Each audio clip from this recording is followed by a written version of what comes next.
салом дӯстони азиз, пешниҳоди шумост шумораи навбатӣ аз силсила намоиши ганҷи бебаҳо. беморие ки имрӯз доир ба он маълумот медиҳем, илтиҳоби пардаҳои мағзи сар буда табибон онро бисёр хатарнок унвон мекунанд. ба андешаи мутахассисон, агар беморӣ сари вақт табобат нашавад, метавонад инсонро ба маъюбӣ ва ҳатто ба марг бирасонад. бо забони тиббӣ ин маризиро менингит ном мебаранд. аслан калимаи менингит аз забони юнонӣ гирифта шуда маънояш пардаҳои майнаи сар мебошад. дар амалияи клиникӣ истилоҳи менингит одатан маънои илтиҳоби майнаи сар мебошад. ин чӣ бемориест? дар маҷмӯъ дар оғоз ба шарҳи мутахассисон таваҷҷӯҳ мекунем. менингит гуфта бемории сироятиро меноманд ки дар он илтиҳоби пардаҳои майнаи сар ва ҳаромағзро менингит меноманд. барангезандаи менингит инҳо метавонанд вирусҳо шаванд, метавонанд бактерияҳо, метавонанд рикетсияҳо шаванд, метавонад ки чӯбча микроби кох ё ки мо дуюм дараҷа мегӯем, туберкулёз, вторичный туберкулёз мегӯем, метавонад ки туберкулёзни менингит шавад. роҳи гузариши беморӣ ҳавоги қатракӣ буда бисёртар дар ҷаҳон дар 100,000 3 нафар бо илтиҳоби майнаи сар паҳн шудагӣ 10 нафар барангезандааш вирусҳо мебошад. аз ин он меборад ки паҳншавии беморӣ намуди вирусӣ дар кураи замин бисёртар ба назар мерасад нисбати бактерияҳо. акнун саволи дигаре ба миён меояд: чӣ тавр метавон муайян намуд ки шахс дучори бемории менингит гардидааст? кадом аломатҳо хоси ин беморианд? аломатҳои сарирӣ ки дар ол хонавода ба он гирифтор мушоҳида мекунанд, якум намуди беморӣ ин ринофарингит. ринофарингит бо намуди оддӣ мегӯянд грипп шудааст. маънояш чӣ? оби бинӣ мебуравад, хориши бинӣ мушоҳида мешавад, кам атсазанӣ мушоҳида мешавад дар устухони мушакҳо. агар манбаъ вирус бошад, ҳарорати бадан бениҳоят баланд мешавад, чил мешавад ва дарди сар мешавад. дарди саре ки бо қабули парацетамол онро рафъ карда намешавад. қайдкунӣ мушоҳида мешавад ки сабукӣ намебиёрад. дар баъзе ҳолатҳо дар пӯсти бадан мусуротҳо пайдо мешавад. ё онро мегӯем ки мо мехостам бо як бор дигар барангезандаҳо ино вирусҳо мебошанд. бисёртар паҳншудагӣ ин кам паҳншудагӣ метавонад ки намахе усуротҳои ситорашакл дар бадани пайдо мешавад. ин намуди менингитро мо менингококсимия мегӯем. ин дар дараҷаи вазбин мешавад. бисёртар дар байни кӯдаконам, калонсолонам, пиронсолон мешавад. инро табиби оилавӣ ин сирояте ки мебошад ки мо ба ваксина инро идора карда метавонем. дигар намуди зоҳирии беморӣ дарди сар гуфтем ва қайдкуние ки тамоман ба одам сабукӣ намеорад. дарди сар, офтобтарсӣ. бемор мегӯяд ки ман аз рӯшноӣ метарсам ё болаашро ба курпа чӣ кор мекунад, мепӯшад. гуфтем мана бусурот мебирад, светобаяз и дигаргун шудани шуур ё ки мегӯем ки мана мисол ном, фамилия, ҷои макоми истиқоматаша намедонад, гум мекунад. бемории менингит нишонаҳои асосӣ ин дарди сахт аст ки тоқатнопазир аст. мақсад масалан ки шахс тоқат карда наметавонад ба ин доруҳое ки бедаркунанда ҳаст, аз ҷумла параситамол ё ситрамон, ҳатто ин ҳам таъсири худро расонда наметавонад ба ин беморӣ. ва дуюм ин баландшавии ҳарорати сахти бадан то 38-39 то 40 градус баланд шудани ҳарорати бадан аст. сеюм ин беҳолии бемадорӣ аст ва дар баъзе ҳолатҳо ба қайдкунӣ оварда мерасонад. табобати менингит дар хона гузаронида намешавад. фақат дар хона шахсоне ки дар оила ҳамун шахс меҳмонам омада бошаду дар интиқол бошад, дар хона назорат гузаронида мешавад. ҳама бемории менингит ба беморхонаи сироятӣ дар ҳуҷраи алоҳида бо номи изолятор ки дар онҷо табиб ҳамшира тиббӣ ки махсус гардонида бо як касал ба пеши дигар касал вайҳо намеравад дар давоми то манфӣ шудани ҷавобҳои лабораторӣ дар он беморхона меистанд. Агар бемор дар хона монад, ин манбаи сироят дар тамоми аъзои оила, мисол хонаи бисёр ошёна бошад дар тамоми подъезд, ҳавлӣ бошад дар як маҳалла шуданаш мумкин. Барои ҳамин пешгирии бемории сироятӣ на танҳо минигӣ, дигар беморие ки бо воситаи ҳавогӣ қатрагӣ мегузаранд, ҳамшираи тибби оилавӣ як рӯз пас, ду рӯз пас рафта аъзои оилаша рафта чӣ кор мекунад, хабар мегирад. Агар ҳарорат баланд бошад, зуд ба табиби оилавӣ хабар медиҳад.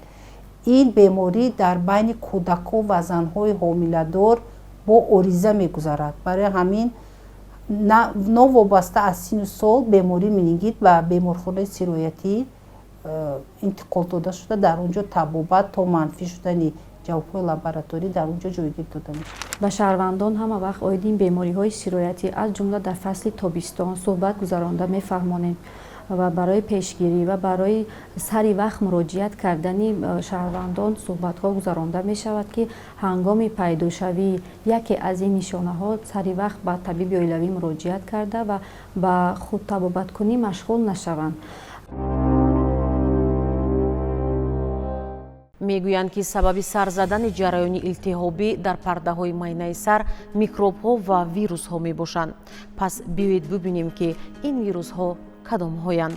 намуди сабукаш ринофарингит грипп барӣ мегузарад. намуди вазбин оризадораш менингококсимия дар бадан бусуротҳо пайдо мешавад. қайдкунӣ ки сабукӣ намеорад.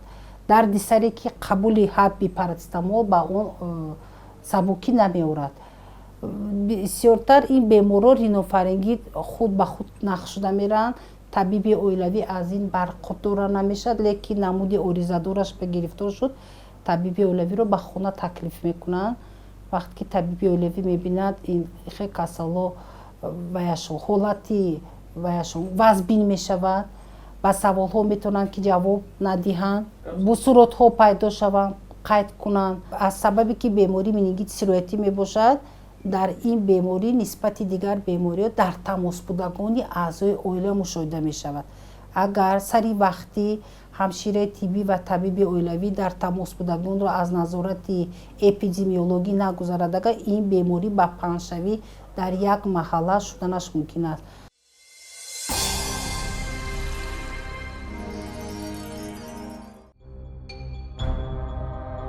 сокинони тамоми минтақаҳои ҷаҳон дар хатари менингит қарор доранд. бузургтарин сарбории беморӣ дар минтақаи ҷануби сахараи африқо ки бо номи камарбанди менингитҳои африқоӣ маъруф аст мушоҳида мешавад, ки махсусан барои эпидемияи менингокок ва инчунин менингитҳои пневмококӣ хатари баланд дорад.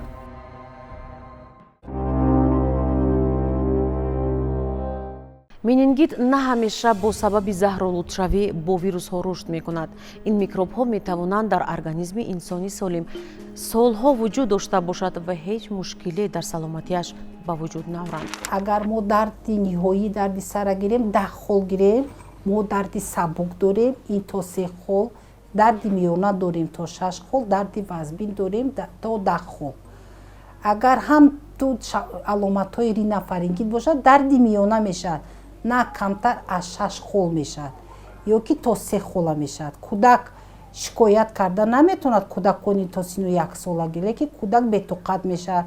ҳангоми додани сина модар мефаҳмад ки дасташ агар ё бозуяш ҳангоми синатӣ ба сари кӯдак расад, кӯдак меҳаросад, дардмандӣ пайдо мешавад, метавонад ки шири синаро қабул накунад. дар одами калонсол, дар талаба толиба меёд ки дарди сари ман бо ҳабби пешгирандаи парацетамол ки мисол ҳаббаш 200 мг дорем, 500 мг дорем, ба он намегузарад. дарди сари илтиҳоби пардаи майнаи сар аз 6, 7 то 10 хол мешавад. ҳамин хел дард мешавад ки одам аз дард метавонад ки шок шавад. ин дарде ки бо ягон вай одам худаш мефаҳмад ки ин дард ба дигар дарди сари вай, мисол вай дар қайди диспансери бо меборӣ мигрен истад, вай дард тамоман дигар дард. ин бемор фикр мекунад ки ман ҳамихе дарди сар мешавад ки вай сараша қапида метавонад ки бандад болои дарди сар ба метавонад ки рӯшноии тарсӣ пайдо шавад. шахсоне ки аз хориҷа бармегарданд ва шахсоне ки тез тез сафар доранд ба хориҷа ба дигар шаҳрҳо мераванд, ба вақте ки ба минтақа ворид шуданд онҳоро ба марказ даъват карда пурра аз ташхис гузаронида мешавад ва оиди бемориҳои сироятӣ аз ҷумла менингит ва дигар бемориҳои сироятӣ суҳбат гузаронида мешавад ва барои пешгирии ин беморӣ асосан фаҳмондадиҳо карда мегузаранд.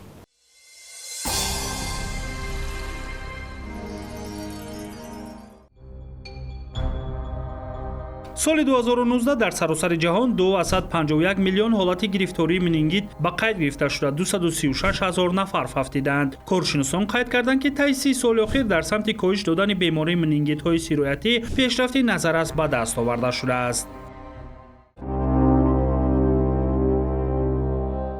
ҳангоми пайдоиши нишонаҳои беморӣ бояд фавран ба ёрии таъҷилӣ муроҷиат кард ва беморро ҳарчи зудтар ба бемористон интиқол дод.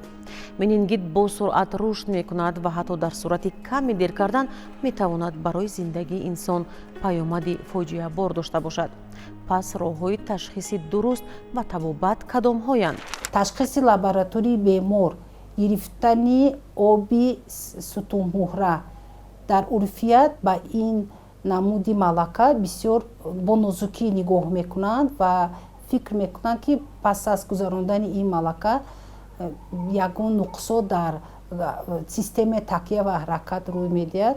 ман ҳамчун олим ба шумо гуфтанӣ ҳастам ки ин малака тамоман бедард мебошад. дар баъзе ҳолатҳо беиҷозату падару модар низ гузаронда мешавад, барои ки ҳаромағзе ки аз он ҷо мо мегирем фишори дохили сари беморро кам мекунад.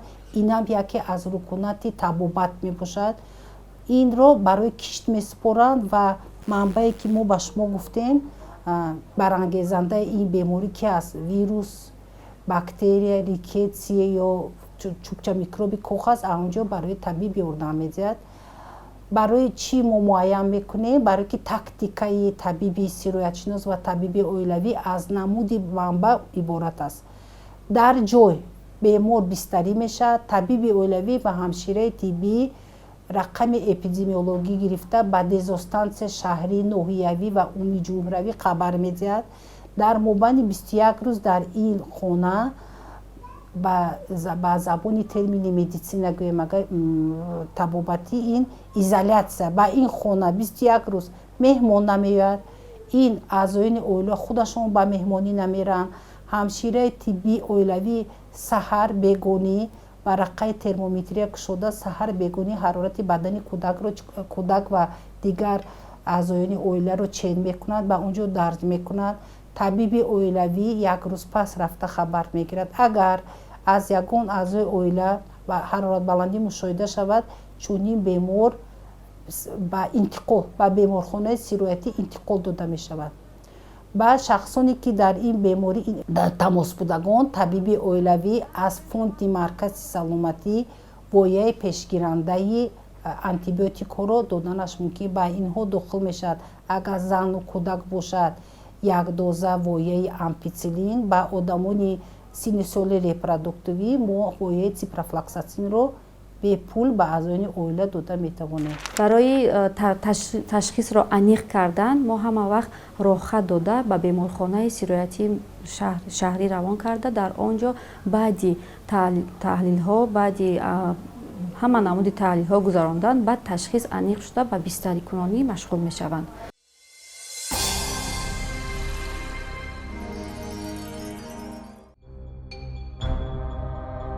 сатҳи фафт аз менингит дар соли 1990 аз 7-5 нафар ба ҳар 100 000 одам, дар соли 2019 аз 100 000 ба 3 нафар коҳиш ёфт. дар саросари ҷаҳон фафт аз менингит дар ҳамаи синну сол 56%, фафти кӯдакони то 5 сола 62% ва фафти кӯдакони навзод 53% коҳиш ёфтааст.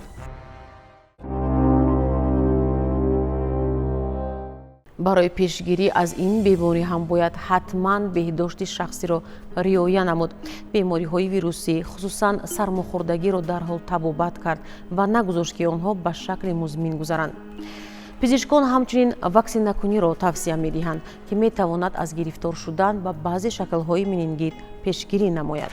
мо тақвили миллии иммунизатсия дорем ки дар синни 2 моҳагӣ, 3 моҳагӣ ва 4 моҳагӣ аз ваксинаи пентавалент истифода мебарад. яке аз компонентҳои калимаи пенто гуфтани гап аст ки аз 5 компоненти иборат аст. яке аз компонентҳо гемофилус инфлюенсаи Б. ин ваксина дар кӯдакони навзод метавонад ки пешгирии менингитро ё илтиҳоби пардаи майнаи сар ва ҳаромағзро пешгирӣ кунад.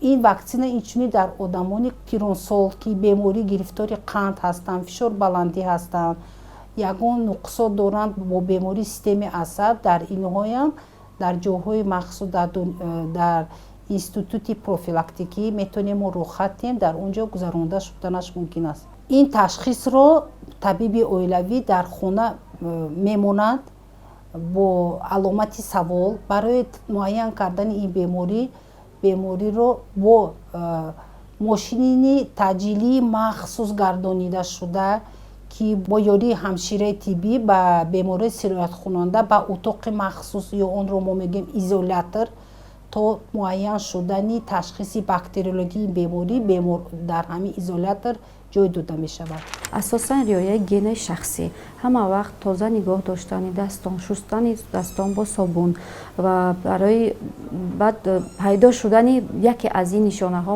масалан дарди сар, беҳолӣ, бемадорӣ, баландшавии ҳарорати бадан, сари вақт ба табиби оилавӣ муроҷиат кунанд. ҳар аъзои оилаи солим бояд дар хона бемор ҳам набошад, саҳар бегунӣ, вақти баромадани офтоб ва даромадани офтоб бояд ҳуҷраро бояд ки кӯдакони навзод худро ба берун бароварда, ҳангоми ва ё дар берун будан тирезаи хонаро бояд чӣ кор кунад? Кушода нашавонад. ҳангоми хонаи хоби кӯдак ва одами пиронсол тиреза бояд ба тарафи ҷануб, ба тарафи ғарб ё шарқ кушода шуда ба ҷои офтоббаро ва офтобшин, барое ки ин чӯбча микроби менингит офтоб метарсад. ҳангоми ҷӯшонидан дар 65 градус ин чӯбча микробҳо мемуранд ва нури офтобро онҳо ганда мебинанд. барои пешгирӣ якум шустани даст, гигиенаи тои дастҳо. барои чӣ? агар намуди шакли сабук бошад, ринофарингит бошад, рехтани оби бинӣ мушоҳида мешавад. агар бо румолчаи махсус мо ҳар кас бояд дар кисааш 2 румолча дошта бошад. якум румолча барои пок кардани оби бинӣ, дуюмаш баъд аз истифода бурдани куҷо маводҳои хӯрокворӣ пеш аз наҳорӣ ва пас аз наҳорӣ бояд мо румолча дошта намода. ҳар зан бояд шавҳараша ҳамин 2 румолча кати бояд чӣ кор кунад? таъмин кунад.